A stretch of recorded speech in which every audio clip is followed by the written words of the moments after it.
सभी को जय जिनेन्द्र। आज हम भक्तांबर स्तोत्र के इस क्रम में 36वें नंबर श्लोक का उच्चारण एवं इसका भावार्थ देखेंगे। अभी तक हम क्रमशः 35 श्लोकों का अध्ययन एक एक वीडियो के माध्यम से पूर्ण कर चुके हैं। तो आज का यह जो श्लोक है यह जिनेन्द्र भगवान के अथवा अरहंत देव जब विहार करते हैं तो विहार करते समय उनके चरण कमलों के नीचे अथवा चलते समय उनके, क्योंकि उनका जो विहार होता है वह हमारे समान पृथ्वी पर तो होता नहीं है, आकाश मार्ग यानी आकाश मार्ग से ही वह गमन करते हैं।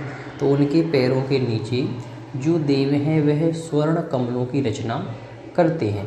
तो वह जो स्वर्ण कमलों की रचना करते हैं तो उसी की शोभा को बताते हुए यह श्लोक लिखा गया है। और इसमें एक विशेष बात आप ये भी याद रखिए कि जिनेन्द्र भगवान के चरणों के नीचे स्वर्ण कमलों की रचना की जाती है, परंतु जिनेन्द्र भगवान उन पर भी अपने पैर नहीं रखते हैं, ऐसा। ठीक है, तो पहले इसका उच्चारण करते हैं, पुरस्कार देखते हैं। उन्निद्रहि मानव पंकज पुंज कांति पर्युल्लसन नखमयूख शिखा विरामौ पादौ पदानि तव यत्र जिनेन्द्र दत्ताः पद्मानि तत्र विबुधाः परिकल्पयन्ति।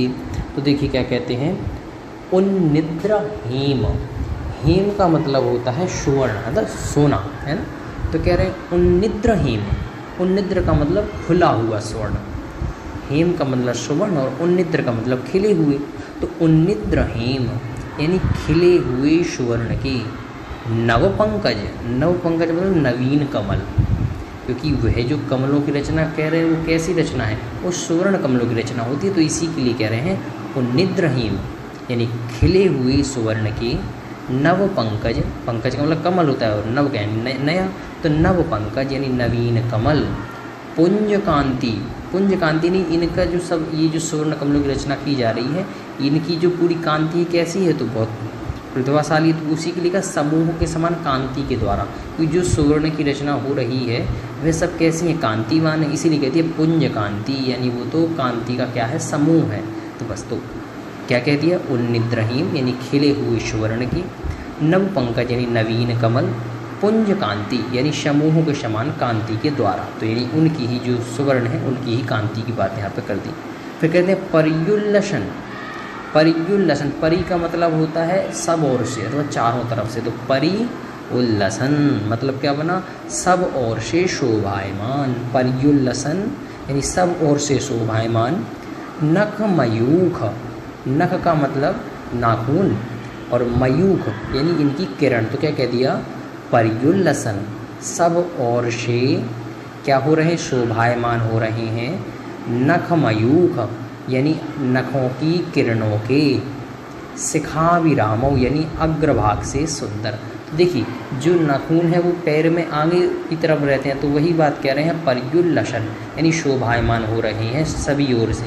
क्या शोभायमान हो रहे, तो नख मयूख यानी जो जिनेन्द्र भगवान के अरहंत के जो क्या है नखों की जो कांति है। और कहाँ से, शिखा विरामो यानी अग्रभाग में। शिखा, शिखा का मतलब होता है सबसे अग्रभाग में, तो शिखा विरामो यानी सबसे अग्रभाग में, क्योंकि जो नाखून होते हैं वो पैर में सबसे आगे ही होते हैं, तो इसीलिए कहती है शिखा विरामो यानी चरणों में सबसे अग्रभाग में।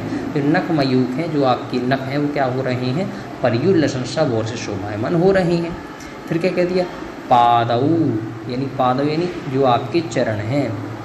पदानी तब यानी पदानी का तभी आगे लगाइएगा, पहले पादौ तब यानी आपके जो चरण हैं, तब यानी आपके, पादौ यानी जो चरण हैं।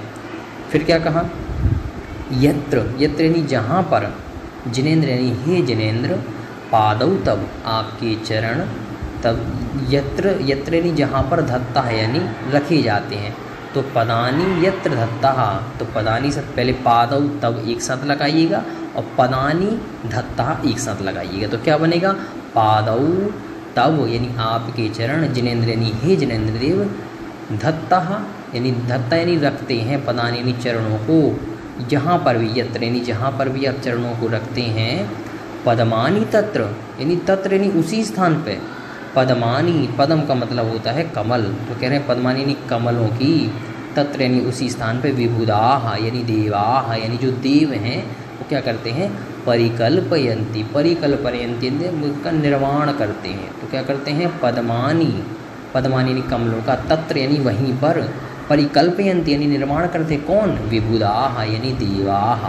तो बस कितना अच्छा श्लोक है, कह दिया कि पादौ पदानी तव यत्र जिनेन्द्र दत्ता, यानी हे जिनेन्द्र आप पादौ तव यानी अपने चरणों को यत्र दत्ता जहाँ भी रखते हैं, तत्र यानी वहीं पर, पद्मानी परिकल्पयन्ति देवा, वहीं पर देव क्या करते हैं, कमलों की रचना करते हैं। और वो कैसे कमल है, तो पहले की 2 पंक्तियों में वही बात बताई, उन्निद्रहीन यानी सुवर्ण के समान है, सुवर्ण के निखिले हुए सुवर्ण के, नवपंकज यानी नवीन कमल, पुंज कांति इस कांतिवान जो कांति से युक्त है, पर्युल्लसन वह क्या इस प्रकार की रचना हुई है।